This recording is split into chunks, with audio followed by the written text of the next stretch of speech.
Hello, welcome to the Innovation and Diffusion podcast. I am Ruveyda Gozen, a research economist at the Program on Innovation and Diffusion at the London School of Economics. And today, I am so excited to be with two renowned economists, Ufuk Akcigit, who is the Arnold Harberger Professor of Economics at the University of Chicago, and John van Reenen, who is Ronald Coase School Professor at the London School of Economics and Digital Fellow at MIT.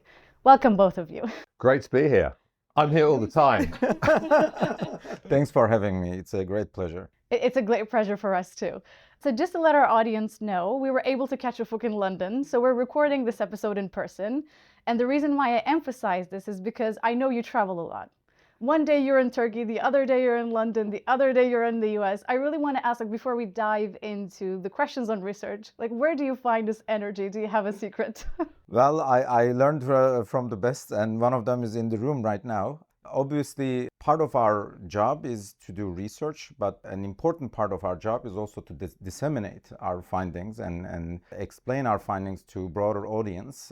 But at the same time, when you travel, you get to meet some interesting people that you would otherwise not meet in your office. And indeed, thinking back, several of my papers got initiated through those travels. I bumped into some people. I remember one time some folks were dropping me off at the train station and they just asked me to have a quick bite before I leave, and we sit at this restaurant at the train station and we started chatting about research, and suddenly a project started, and it ended up being one of the most exciting research projects I worked on. So indeed, now we have to also talk about Lucas, of course, but Lucas is one of the most renowned and I think most influential models were these growth through learning from others and bumping into others and learning from others. And obviously, those theories are coming from real life, and I feel like I'm in the middle of a Lucas model. So then socializing actually has really positive spillovers in that sense. 100%. That's 100%. Great. All right, so let's get started. To inform our listeners, Ufuk and John are going to publish a book called Economics of Creative Destruction in this fall. So congratulations for your book. And I'm very excited about it because, as far as I know, the book is compiled of chapters focusing on different aspects of innovation, such as competition, political connections, green economy, lobbying, taxation, and even more. So before I go into what this book tells us, I want to ask Ufuk, and I want to start with actually some fundamental notions.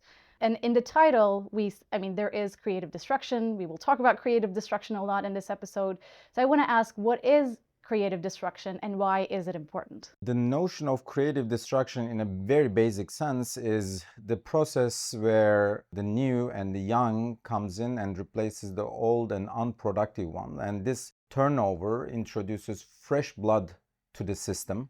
This can be at the individual level, this can be at the firm level, this can be even at the system level. If you go back, even Nietzsche and Karl Marx, they were talking about creative destruction, and they were even talking about the change of the system. And creative destruction is part of our everyday life. And now we are talking very, very loudly in the literature. And I think that's what we should have done long time ago, but I'm very glad that it's picking up much more strongly these days. Yeah, it's interesting you mentioned Nietzsche, because that's what I was going to talk about too. Because I remember I was reading Thus Spoke Zarathustra, and then I saw that he mentions creative destruction in the book. I was so surprised because I think I always associated the creative destruction notion with Schumpeter. And then I learned it actually starts with Nietzsche, and then other economists also mention that concept in their books. So since we talked about creative destruction, maybe we can focus on the evolution of the term. So how did the notion of creative destruction evolve over time in economics? Where were we back then, and where are we now theoretically and empirically? That's an excellent question. Normally, creative destruction is part of everyday life.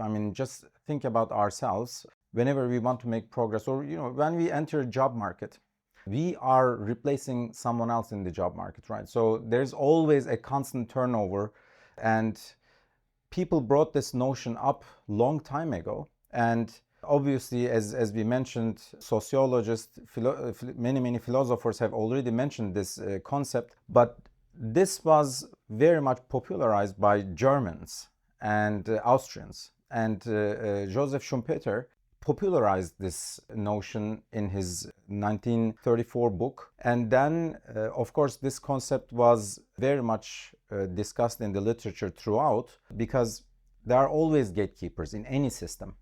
And to make progress, you need to pass by those gatekeepers, and it's always very, very challenging. So that's why in any reading, you always come across the notion of creative destruction one way or another. But then the way it entered into the literature that I'm also working on is through Philip Aghion and Peter Howitt's phenomenal contribution in their 1992 paper. So what did they do? What they did is they reinterpreted the growth process. So up until then, there were many alternative growth theories. Let's think about the Solow model, for instance. The Solow model says that you have to grow, or you can grow as an economy through capital deepening. You need capital so that you have more machinery, so that you can produce more. And this would give you some boost in terms of economic growth for a while. But once you exploit all the possibilities through capital deepening, you run into some diminishing returns, and in the long run, you converge to your steady state. And in that steady state, to make progress further, capital deepening is not necessarily the way to go. So capital deepening, I think, in today's world is a great model for very poor countries. When you think about very poor countries, they need roads, they need infrastructure. They just don't have the necessary resources to build those. So in those economies, you can extend financial resources, and then they can build additional roads, additional infrastructure, and then they can grow. But for them to make progress, now they come to a phase where, okay, you have your roads that you need, you have your infrastructure that you need, but to make additional progress, now you need technology. You need to become more productive with the existing infrastructure you have. How are you going to do it? Now you're going to bring technologies. So you're going to bring those technologies from somewhere around the world. Then you're in this middle income group of countries, right? Again, we are going through the development stages of economies. Then now you're getting closer to the frontier. There are technologies around the world, but not necessarily in your country, and you absorb those technologies, you bring them in, then you get closer to the frontier. But when you come very close to the frontier, now the only way for you to make progress is through innovation. So you need to now come up with new technologies that don't exist in the world and don't exist by definition also in your country. Now you need to start innovating. Can I I mean, this is just to take one step back before we get into the innovation part of it, which is part of this amazing intellectual history that Ufuk is describing. I think one of the things about creative destruction is that destruction is something people fear. I mean, as soon as you say destruction to politicians or to ordinary people, they get really scared about it. And I think one of the fascinating things about the way that Schumpeter and the other people that you know, Aghion and Howard, it's in order to make progress, you have to kind of embrace that. So destruction is not always a negative thing, but can actually be something creative as well, as you're saying, the young and replacing the old. And I think that goes back to something fascinating in human history. So this notion that in order to create a new world, you have to kind of replace some of the old world. In fact, it goes back, as we were talking about this with Ruveyda, back to Indian philosophy as well, this idea of the world being destroyed and then recreated. Absolutely, absolutely. So in terms of the history, you're absolutely right. So I was trying to approach the problem from a different angle, in the sense that if you can group the countries into 3 stages, for the very poor countries, capital deepening could be a good growth strategy. For middle income countries, imitation could be a good strategy. But for frontier countries, innovation should be the way to go. But then the question is, which framework would be the relevant framework for us to think about? And as John mentioned, so there are alternative ones. One of them is the Romer's approach, which is, and obviously he won the Nobel Prize for his amazing contribution. His view of the world was, we have each technology or each product can be thought about as a different variety that we produce with. And if we want to make progress, we need to add new varieties, new technologies. But these new technologies will not necessarily replace the existing ones, but we will just add cumulatively new products, new technologies. This is a very different way of thinking about economic growth. It's fantastic, phenomenal, and it addresses Solow's model, right? Solow's model was saying, in the long run, for us to make progress, it has to be technology. But Solow wasn't talking about where that technology will come from. Whereas Romer was saying that technological progress comes from monopoly incentives of the firm. So there are monopoly rents out there, and entrepreneurs will try to grasp those rents, and they will come up with new technologies. And that's why he built the first model where entrepreneurs, new inventors, are investing in costly R&D to come up with new technologies. But this was not at the expense of existing ones. They were just adding new varieties. What's the main limitation? There are two main limitations to this approach. One, there is no turnover. There's no tension. Growth doesn't come with any tension. And John very rightly mentioned this important tension between incumbents and entrants, but in the Romer model, there was no tension.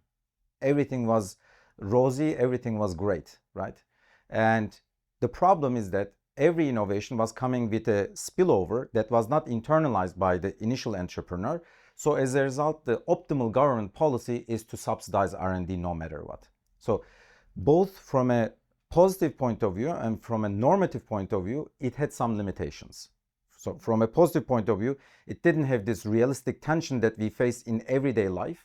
And from a normative point of view, it didn't have this notion that sometimes, because of our competitive instincts, we might be over-investing in resources. Maybe we are over-rushing, spending too much time to get into the tube, because tube has just limited spots, and we are all spending our time, and only a limited number of people are able to get into the tube, and the rest are just waiting there and wasting their time because of these coordination failures, right? And or because of this competitive nature, winner takes all type of approach. Maybe we are exerting too much effort.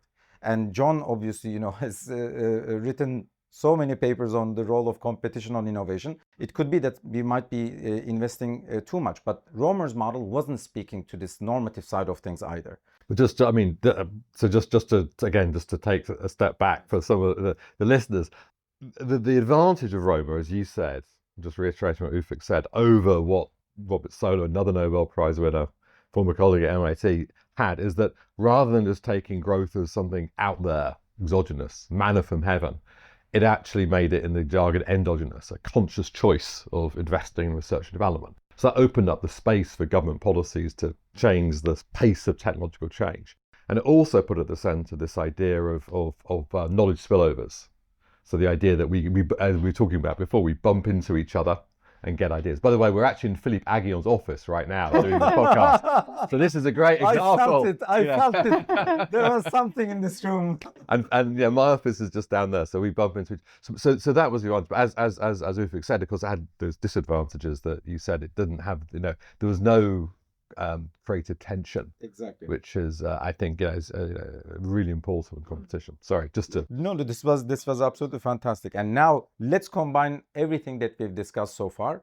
We talked about bumping into each other, and we talked about the lack of tension. So then comes Peter Howitt's visit to MIT. He was at Western Ontario as an assistant professor, and he was visiting MIT. And just the way John just described his interaction with Philippe. So Peter also bumps into Philippe at MIT, and so they start talking about research. And talk from door to door. I think that... Exactly, from office to office. With Philippe, it's where he's shouting. Exactly. And the funny thing is, but that's where you see also another important notion about the research. So it's about combining ideas, right? Peter Howitt originally was a monetary economist. So his initial research was on monetary economics, and Philippe was on contract theory and IO. As you can see, this was a great marriage between the two, and they came together and brought these IO aspects into macroeconomy by building this very nice model of creative destruction in their 92 paper. And the logic was very simple. The logic was the economy was a single sector economy. And they said, if we want to keep track of the productivity in a sector, we need to understand who is introducing these technologies and what's the consequence of introduction of this new technology. And their observation was that whenever somebody comes in, the incumbent has to be out.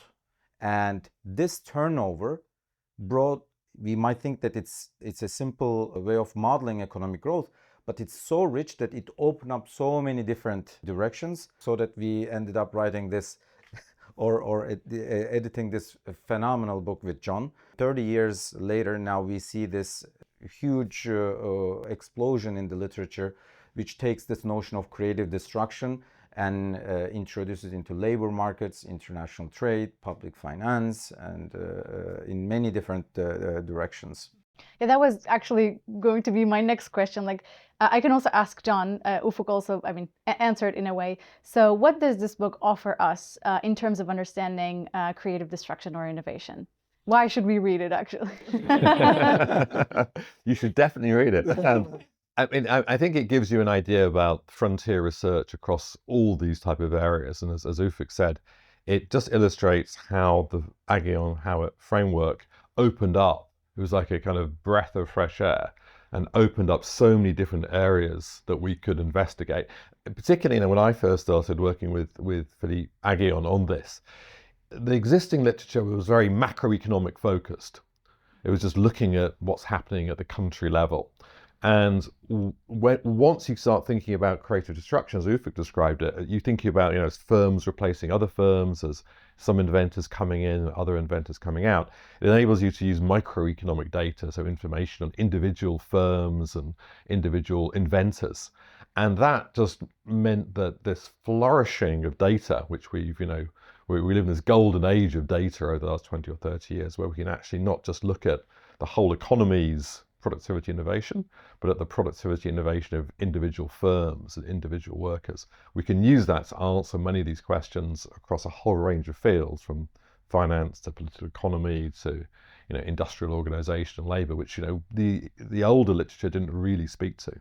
So I think, you know, if you're interested in all of the way that social science is developing, you can really get an insight into this from the different lenses and the different chapters of the book. At the end of the day, an economy is a collection of many different aspects, right? Think of it like a car with 4 tires. And the goal here is to understand how a car can go and can go fast. And if the car goes fast, we know that they all have the common feature. In all these economies that are really growing fast, there's one common feature: they are very similar to each other. Everything functions very well. But if an economy doesn't work well, then the economies start to differ in many different dimensions, because in some cars, the right front tire is broken. In some cars, the back left tire is broken, or in some economies, all tires are broken. So now, of course, it's a worrying situation for those economies. But for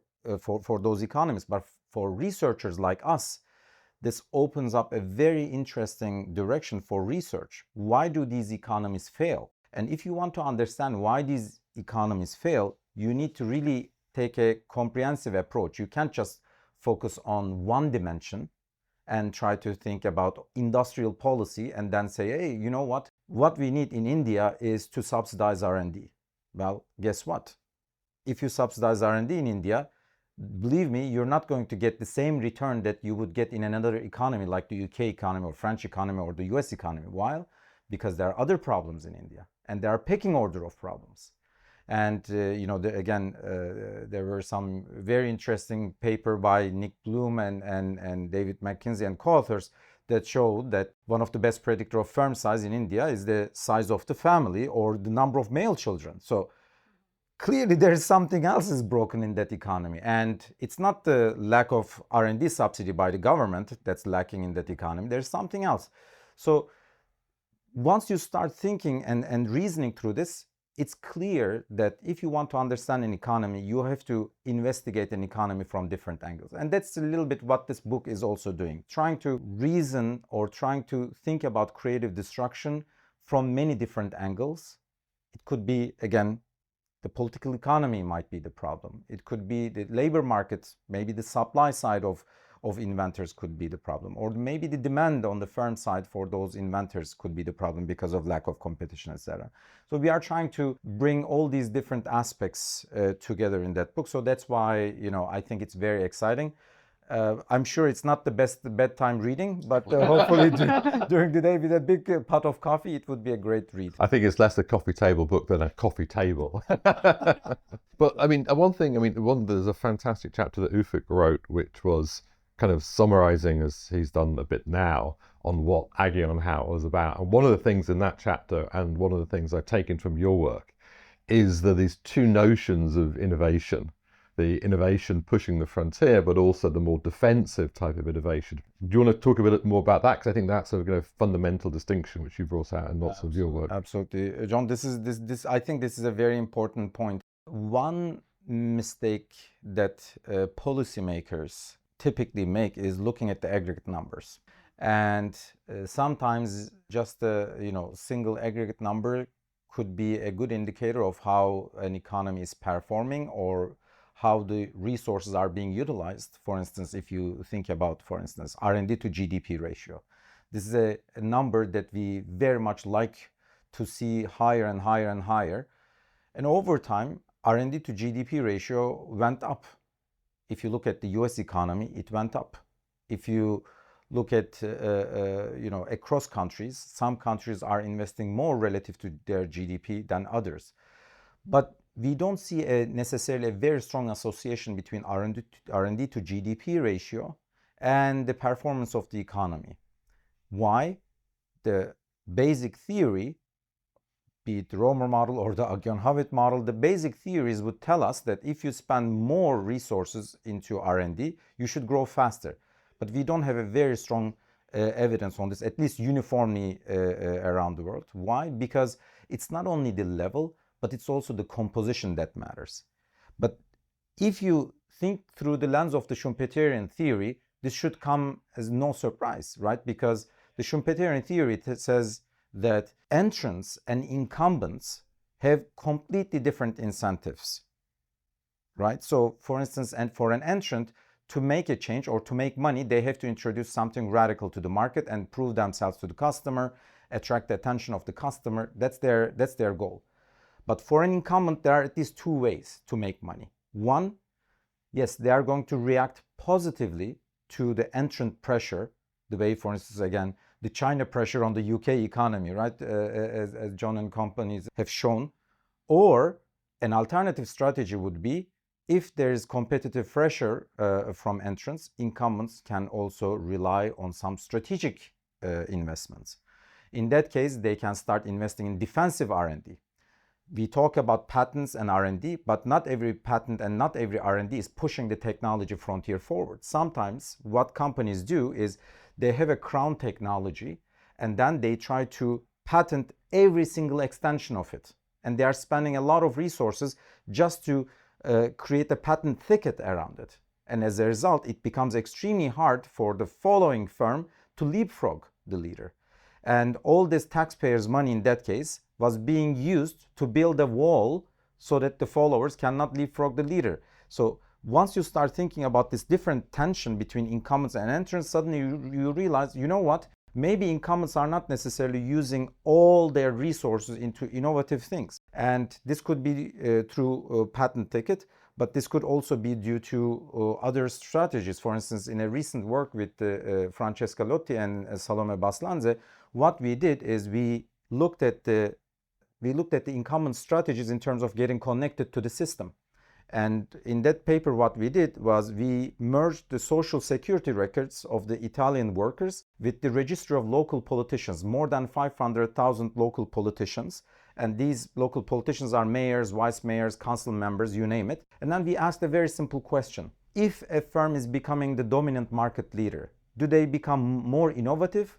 Or do they do something else? The answer is the latter, unfortunately. As the firms are becoming the dominant market leader, their innovation intensity is going down, but the number of politicians, local politicians that they hire relative to their size is going up very, very significantly, which suggests that indeed the incumbent firms' incentive to protect their market through their political ties is just increasing. Yeah, that comes to a point. I wanted to ask, for instance, like how does market power affect innovation dynamism? Because it seems like then if this is the case, then the business dynamism is actually falling or decreasing. And another idea that I was thinking was that, like, for instance, think about Amazon or like or Microsoft, or those big companies. Actually, they can be more efficient, right? Because in terms of management practices, or they can create positive spillovers, they can bring successful scientists together. Like I have Ufuk, let me combine it with John, let me combine it with Philippe, and then, you know, you can combine all these like brilliant, you know, scientists and people, and then maybe create even more innovation. But then that is not what we see in the data. You're touching upon a very sensitive issue, and I have the feeling that people are a little bit confused about this. So market power it could be also a result of successful innovations, and most of the time it is, right? But seeing a rise in market concentration has different implications on the economy. First, we need to understand the cause, and we need to understand the implication. So there's this symbiotic relationship between market power and innovation, and if it's managed right by the policymakers, this can be very healthy, and it has to be. It has to be, because the very basic premise of R&D and innovation is that there has to be some monopoly rents on the table. Otherwise, firms are not going to invest in costly R&D, right? That's the basic premise. So in that case, we have to be tolerant to certain degree of monopoly rents and market power. But how much, right? That's the big question. That's right. And how to keep things under control. And that's really the art of policy making. And that's where, you know, many countries fail. So there has been very exciting lines of work about understanding the rise in market power in the US economy. And again, John and his co-authors have shown that there is a rise of superstar firms and in the US. And if it's because of the superstar firms' innovative investments, that's a result of what we promised them. Then the question is, that's backward looking. Let me make one backward looking and one forward looking observation here. Today, we see a rise in market concentration. One important question is, why? So now we have to make a backward looking observation. Is it due to successful investment of innovative firms, or is it due to rent seeking? Mm-hmm. In many developing countries, the rise in market power is due to rent seeking, because the political system is not working well, the legal system is not working well. As a result, firms are gaining market power, and that's a very toxic market power, right? This has to be eliminated. But if the market power is increasing because of some past success, then destroying that market power in a dynamic sense could be very dangerous. Because in that case, what you're effectively doing is you're imposing a very strong success tax. And that's very much against what we are arguing, right? So we want to reward success, not tax it. But at the same time, now let me make one forward-looking observation. Okay, now the market power has gone up. What are we going to do next? That's another challenging question, because yes, I might have gained some market power due to success, but will I keep innovating? The answer is not necessarily. Indeed, there are some very interesting theoretical models in the literature. The 92 paper was a very important paper, obviously, but the literature has evolved drastically over the past 30 years. And again, Philippe and Peter and their co-authors have also contributed to this second line of work, which is we have to think about competition in a strategic term. So if John and I, if we are neck and neck in a market, our incentive to invest in R&D will be very high. But if John is very far ahead of me and now I'm very far behind, probably I will get discouraged. And I won't be investing in R&D as much because John is dominating the market and I'm very far behind. So I have no hope of getting any return to my investment, so I'm going to give up. When there's no pressure on John, John will say, hey, I'm already alone in the market. Why should I bother and invest in R&D, right? So as a result, this relative position of the competitors in the market is very important for the future of the economy. So that's why what we need to do is, of course, we need to reward those firms that are coming up with their technologies and gaining market power. But then the next question is, or the next strategy for a policymaker should be to diffuse those technologies in the economy. If those technologies that are invented by the market leaders can get diffused, in that case, the leaders and the followers won't get too far apart from each other, and we will keep the innovation still intense. But if those technologies don't get diffused, then the market concentration will go up, and then the past success of the economy will become a toxic situation. And unfortunately, our research with Sina Ateş from Federal Reserve has shown that probably that's also where we are heading in the US economy. You know, the 80s and 90s have shown massive success in the US economy. Superstar firms introduce great technologies. But from today's point of view, the market concentration has gone up so much, and the technologies are getting so much concentrated within the firm, it doesn't get diffused. As a result, in terms of what's going to happen in the future, we don't see a very promising picture. It's such an important point, this, because it plays into all these policy debates we're having over what's the right form of competition policy towards these superstar firms like Apple and Microsoft and Amazon and so on. Because exactly as Ufuk said, even if they got to their position entirely through innovation on the merits, there's many things they can do, and they often have incentives to do, to weaken the ability of new entrants to come in or rivals to come in and compete against them.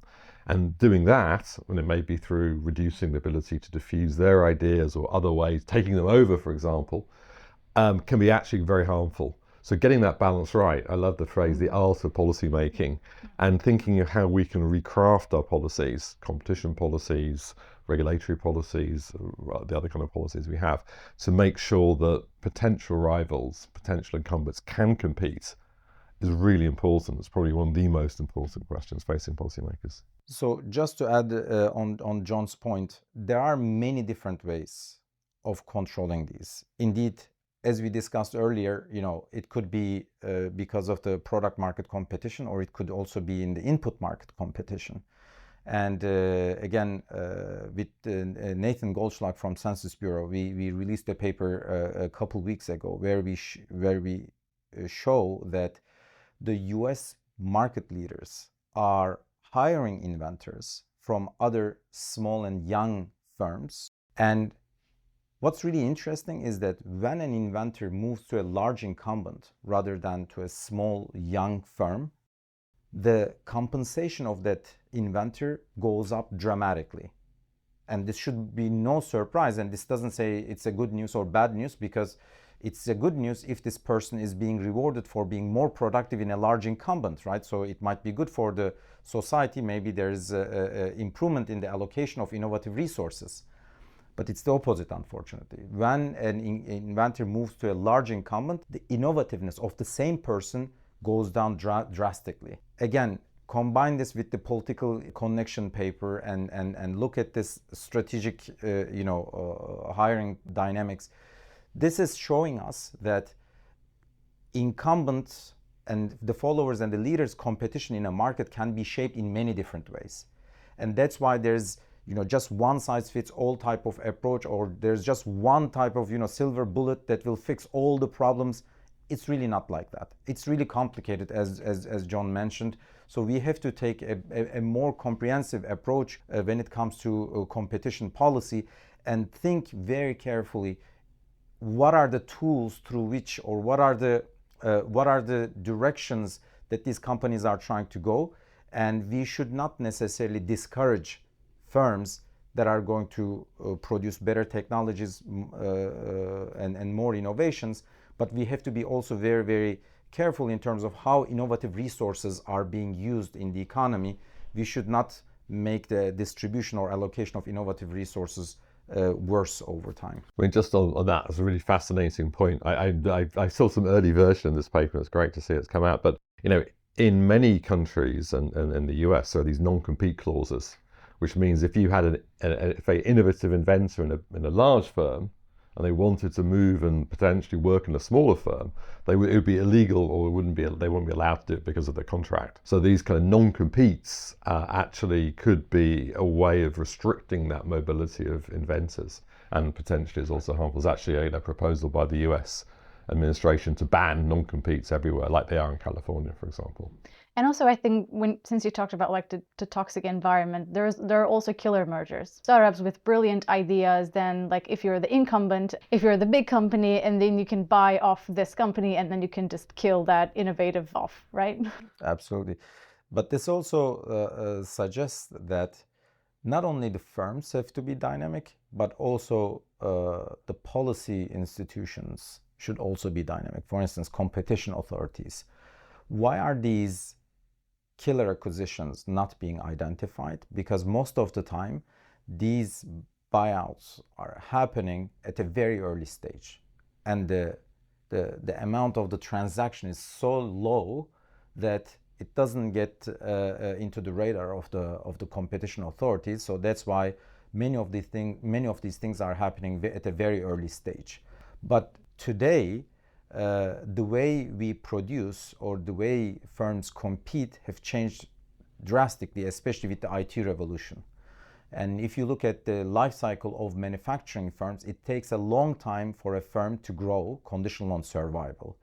But when you look at the more IT-based sectors or firms, that are more IT-oriented, the life cycle or the firm size changes drastically just over the course of a couple of years. And this super fast growing firms, if they are identified early on, they can get killed very easily by the potential rivals, right? So that's why I think the competition authorities should also reread the dynamics of competition. They have to be very much on top of real-time data. Most of the time, by the time the authorities get the data, read the data, the game is already over. Most of those firms are already gone, right? So the game is changing, evolving very fast. The competition is evolving very fast in this day and age. So that's why the competition authorities should also go through a creative destruction, and they have to upgrade their approach to reading the market.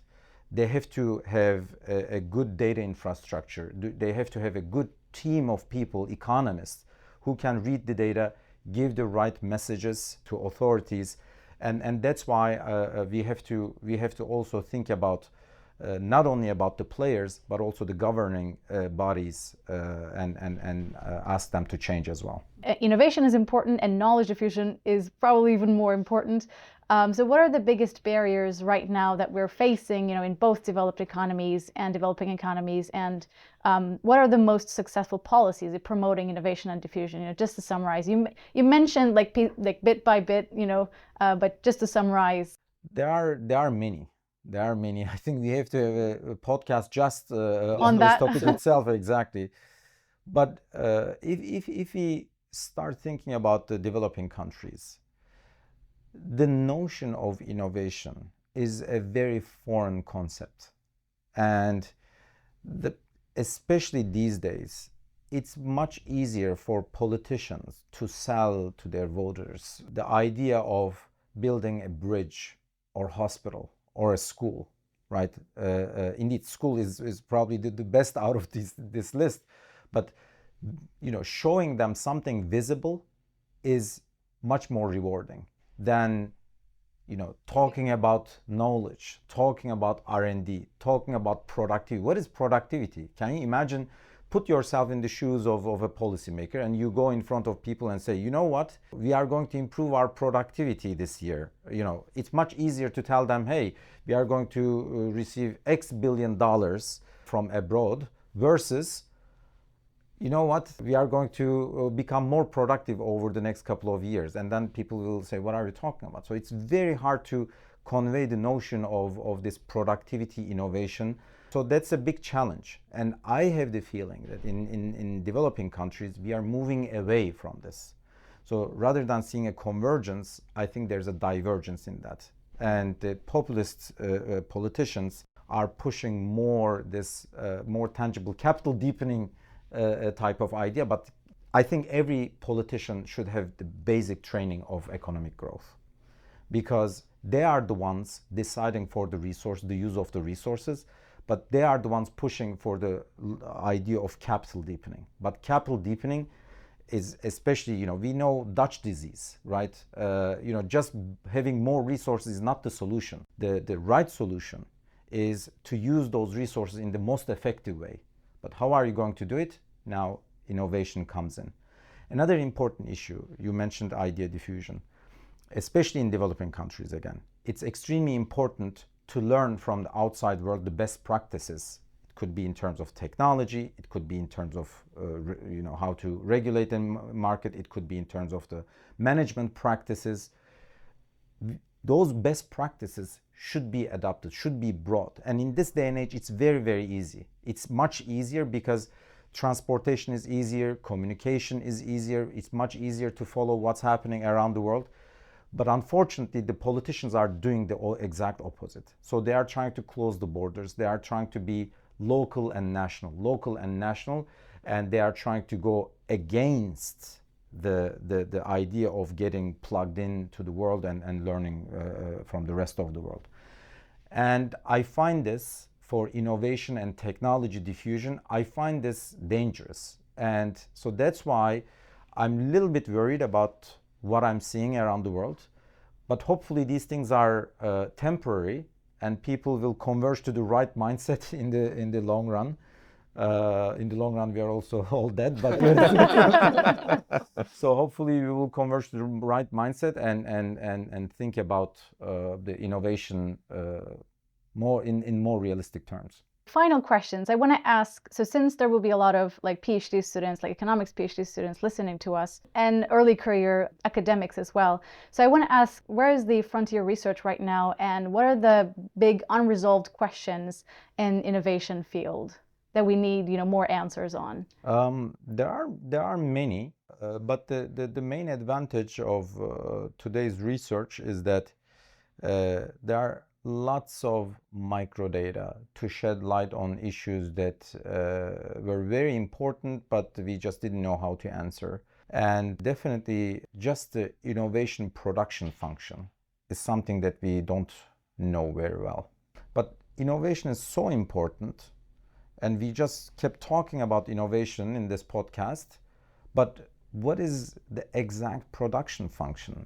That I don't think we have a very good understanding of. Yes, indeed, if you look at those endogenous growth models, it's always taking a very simplistic approach. It says it's 100% inventors, and then we have this model where we have a population and we magically split that population into two groups as assembly line workers and scientists.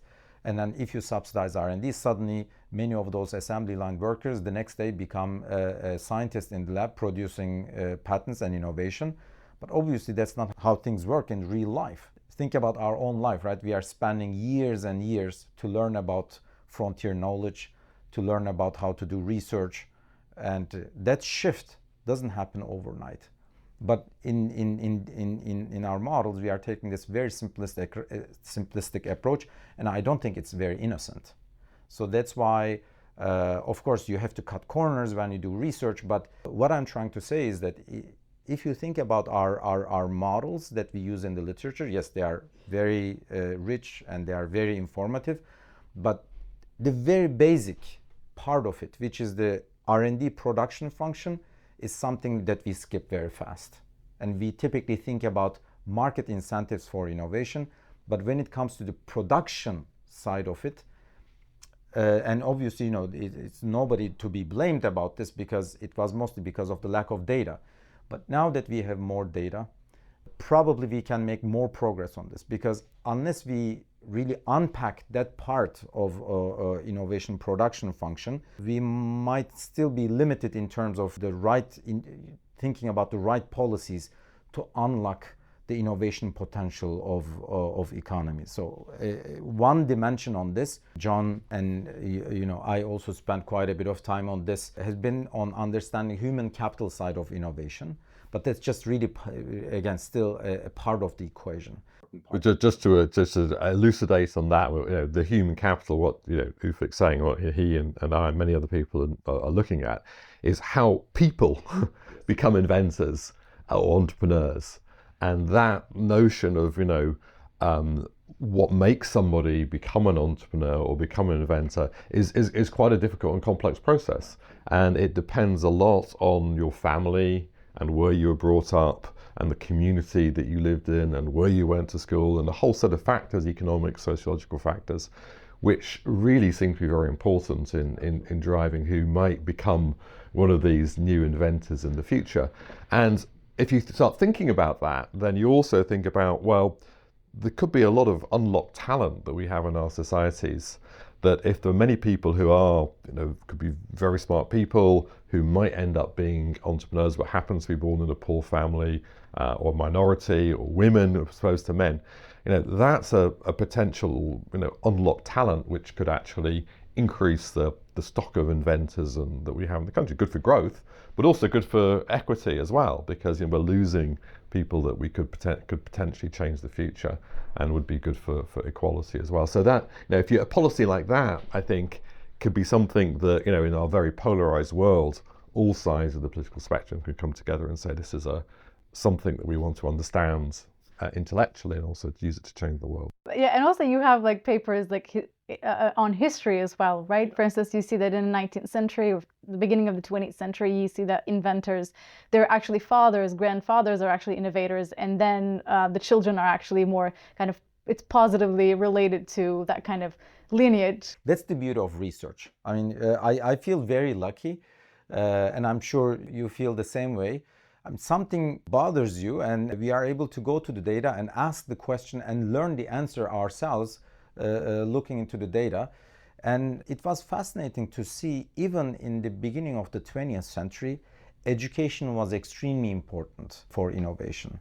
And at that time, it was college graduates who, being a college graduate, had a very strong predictive power of becoming an inventor. And today, it's more specialized. It's a PhD degree has a very strong predictive power. But if you think about it, it shouldn't be very surprising. At the end of the day, think about our own, we are writing papers, and it's also a type of innovation. And you can't do this just with just a high school diploma, right? We had to go through such detailed technical training, and the same way in R&D labs, the way scientists are doing their research, it's so technical, it's so sophisticated, they have to go through these very technical formal training. And suddenly, once you realize this pattern in the data, education is very, very important, and over time, it's getting more and more and more specialized. Suddenly, innovation policy is also getting tangled with education, especially higher education policy, right? And now, rather than focusing on average years of schooling, probably we should be discussing the role of universities for research and economic growth. Again, you asked me earlier about growth strategies or policies of different countries. And now I think normally middle-income countries or any country should be talking about their education system, but in these technical terms. Rather than trying to boost average years of schooling, we should probably think about these technical training in those countries and ask ourselves, how much of our budget are we investing in creating the workforce to create these scientific workforce, to create new innovations. And that's again something that the policymakers don't bring up very much. And normally, without having strong universities, you can't have strong growth performance. But again, this is something that's not being discussed very much. But through these lines of research, I think these issues will become louder and louder and louder, and eventually these things come with a delay. So first researchers put these facts on the table, and then this is being discussed more and more and more, and then the most important issues are rising up, and then policymakers pick on this issue and then turn them into policy. So it comes with a lag, and I see that this is a natural life cycle of policy making.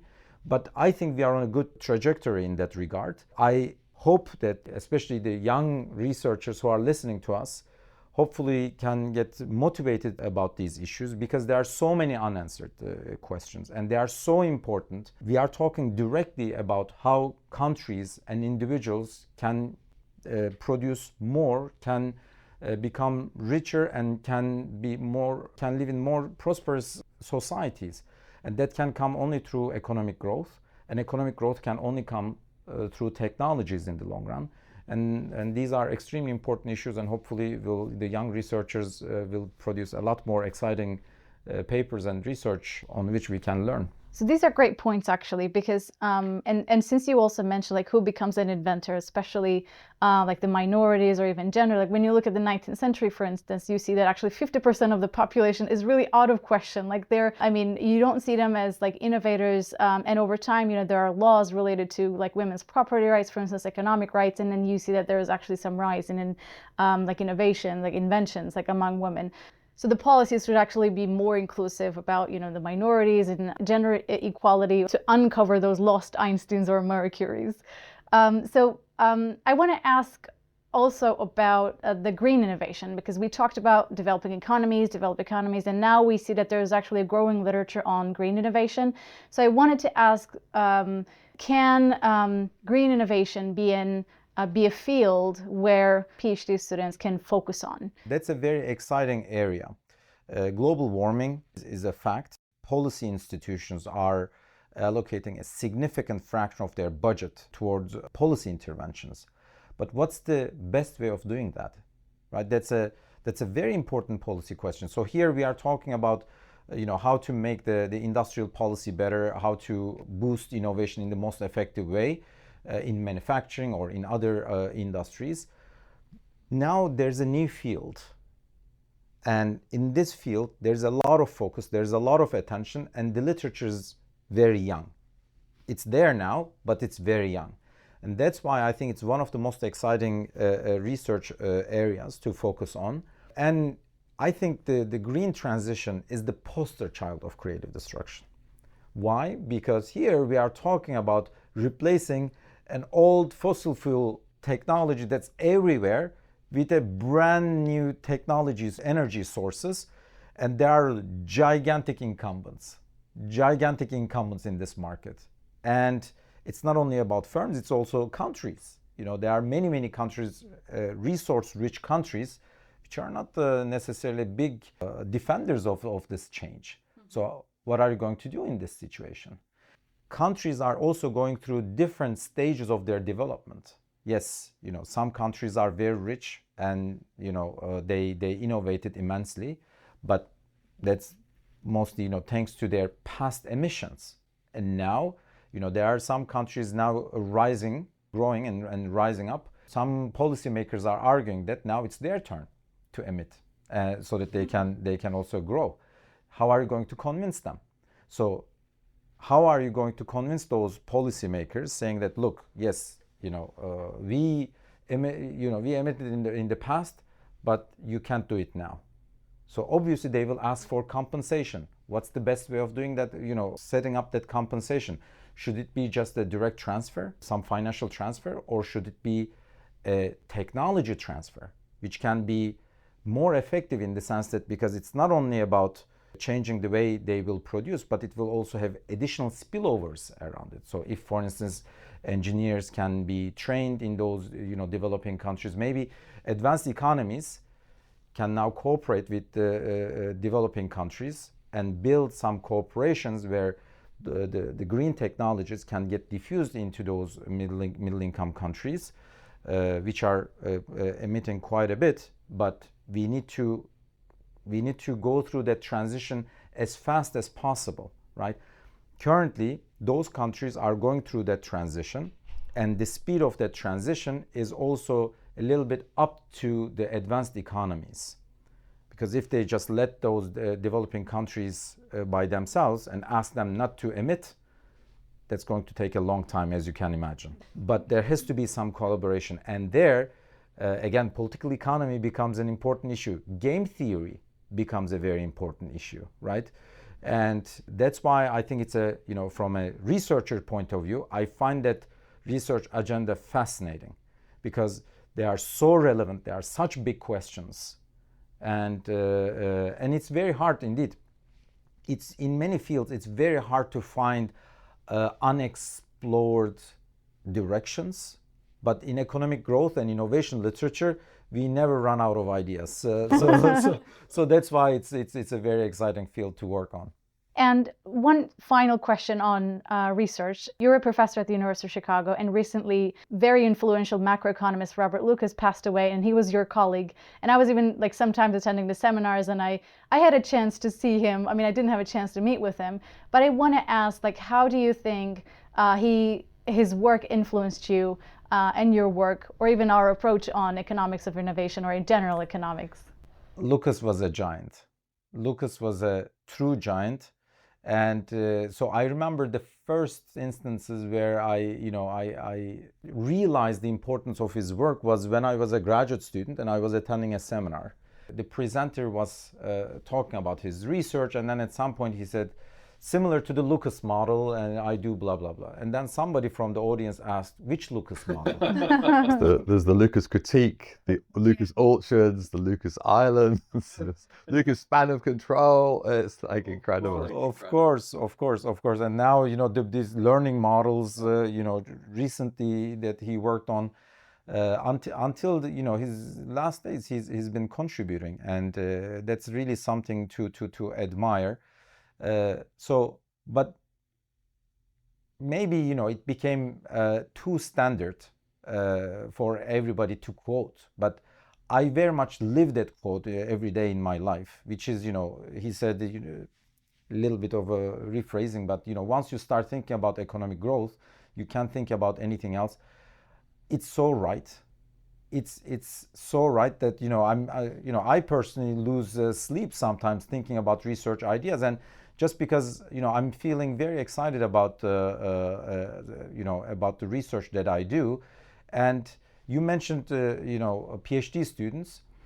My big advice to PhD students is that they should always work on things that are really exciting them. And if they don't feel convinced about what they do, and if they are really questioning what they do, probably they are not working on the right topic or right field, and that's totally okay. Innovation is a process of exploration. It's an experimentation, basically. It's a trial and error until you converge to the right thing.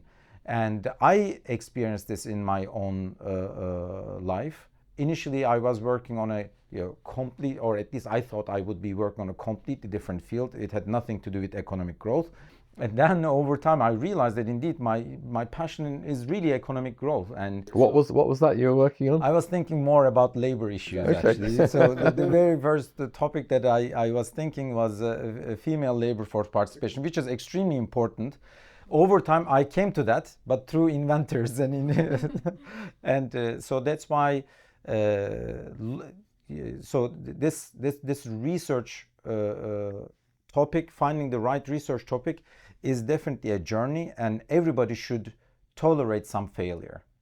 And sometimes PhD students feel stressed about, I see all these successful people, maybe I'm failing by not working on a topic. No. Exactly. I was going to ask about it. And because when you also look at our professors, you can look at their prizes, awards, and I mean it takes minutes, to count and to mention all those awards and prizes, and that makes you think, because then you start thinking of those people as they're humans, and then they're probably working too hard, and I'm not doing enough, leading to lower level of self-confidence. So it's really actually a very destructive thing, because then you just think that you don't do enough, and then and then it goes into a very vicious cycle. You're again a topic that deserves several podcasts, not one. A graduate student life and how to approach research, etc. And I'm more than happy to do it at another time.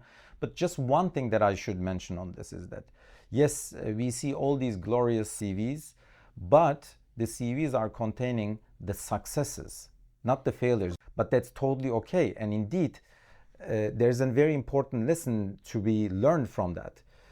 what we care, and the society makes progress through the successes, obviously, but there are also a lot of things to be learned from failures, and failing is totally okay. Yes, you see one major publication by someone, but there are at least 20 failures in the background that you get to know once you start talking to that person.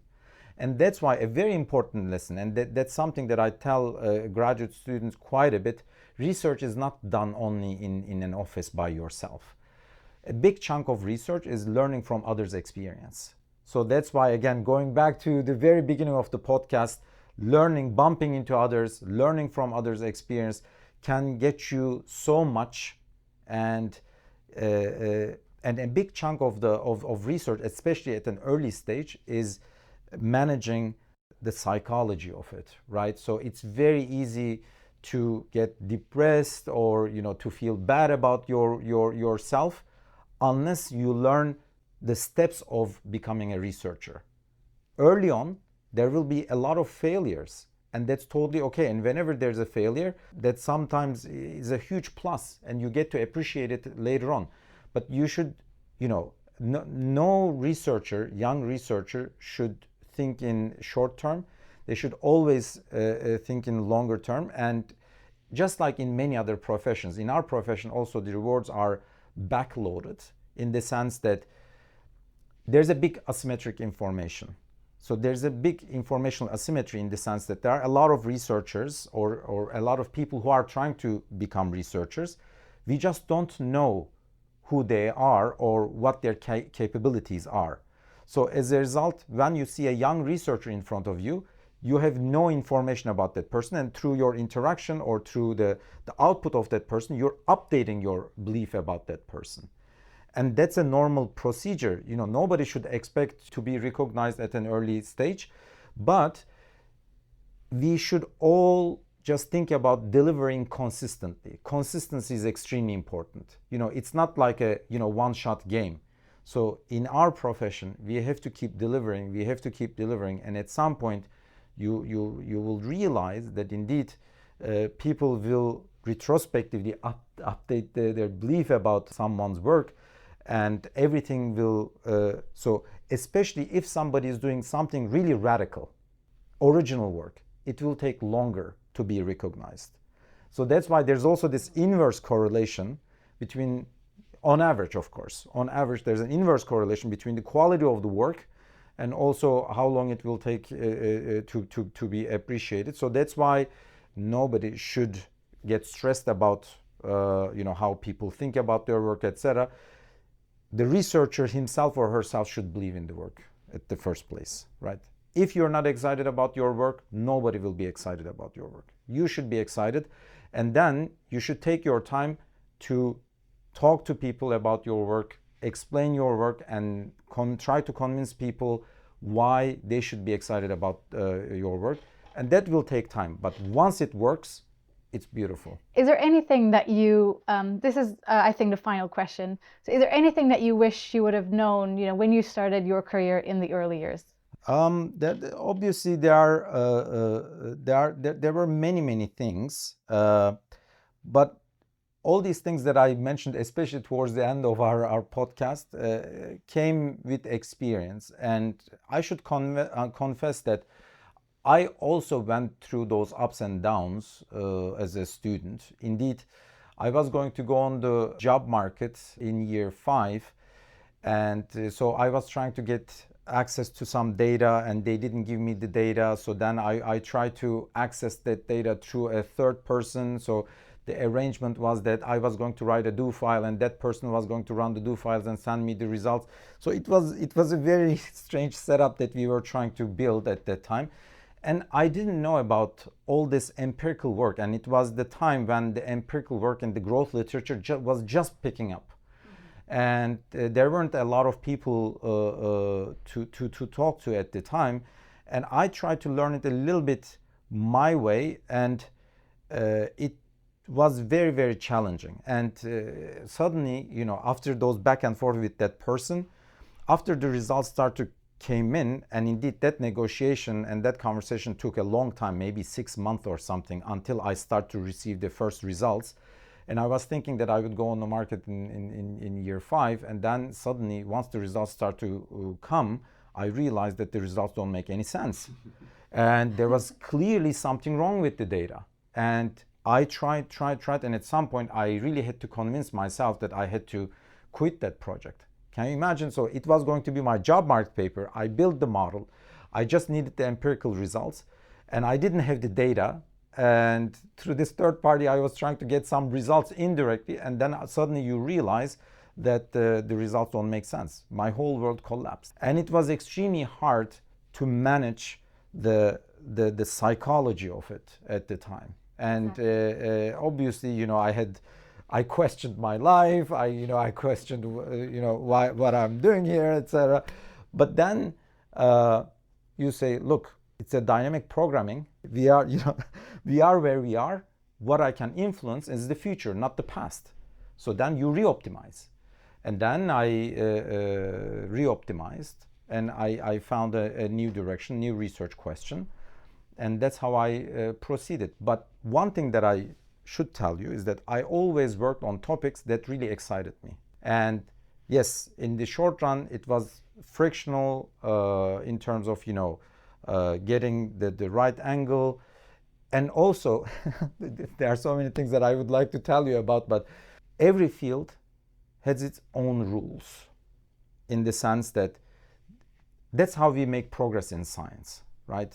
Every field has its own priority lists because you can't answer everything and you can't do everything in every field. So as a result, we need to leave some things out and concentrate on other things. Think about, for instance, a macro production function. We have a Cobb-Douglas production function. A, k to the power alpha, L to the power 1 minus alpha. What do other macro fields do? They focus in great detail on K and L, right? The labor literature focuses on L, and the finance literature or other macrofinance focuses on K and all the frictions there. What do? They take the process of A, the productivity, exogenous. What do we do in the growth literature? We try to endogenize the process of A, right? Because they think that, that's not so first order. They are trying to focus on other things. What we do is we focus on A, the process of A, and we simplify the rest by simply assuming that alpha is equal to 0. We know that alpha is not equal to 0, right? The whole macro literature says it's 0.3. But we are assuming it's 0 because we do not want to deal with all these other complications, because we want to focus on the process of A. What I'm trying to say is that every field has its own accepted rules, not because we think that the world is working that way, but because we know that we have to cut corners to make progress in a reasonable fashion, but that comes with time. You need some expertise. You need to spend some time in the field until you learn what are the acceptable rules and what are not the acceptable rules, what are the interesting questions that people will listen to, what are the boring questions. That means that everybody, especially young researchers, have to be patient until you come to that level where you really see the big picture here. The field or the profession is full of people who were impatient, right? They cut the cord very early on, but young researchers should play the long game and be patient with their research and just focus on questions that they feel passionate about, and passion is contagious. Once they feel excited, sufficiently excited about it, trust me, they will also convince the others to be excited about their research. I'd just like to say thanks so much to Ufuk for coming in. And those of you who don't know Ufuk is an amazing intellectual leader of the field of growth, incredibly successful and productive. But so it's really fascinating and great that he could be open about all the challenges that many young researchers face. So I would totally endorse the message that if you're a researcher, the most important thing is that you love the question, you're fascinated by the question, researching it. So that has to be the kind of number one priority. Don't just try the incremental things. Really go for the big important questions that you care about. Thank you very much for accepting our invitation. Wish you the very best in everything, and I hope our listeners also enjoyed the talk. We'll be quite active on Twitter, so if you have any questions or comments, please get in touch through Twitter with us, and see you in the next episode. Bye. Thank you. Bye-bye.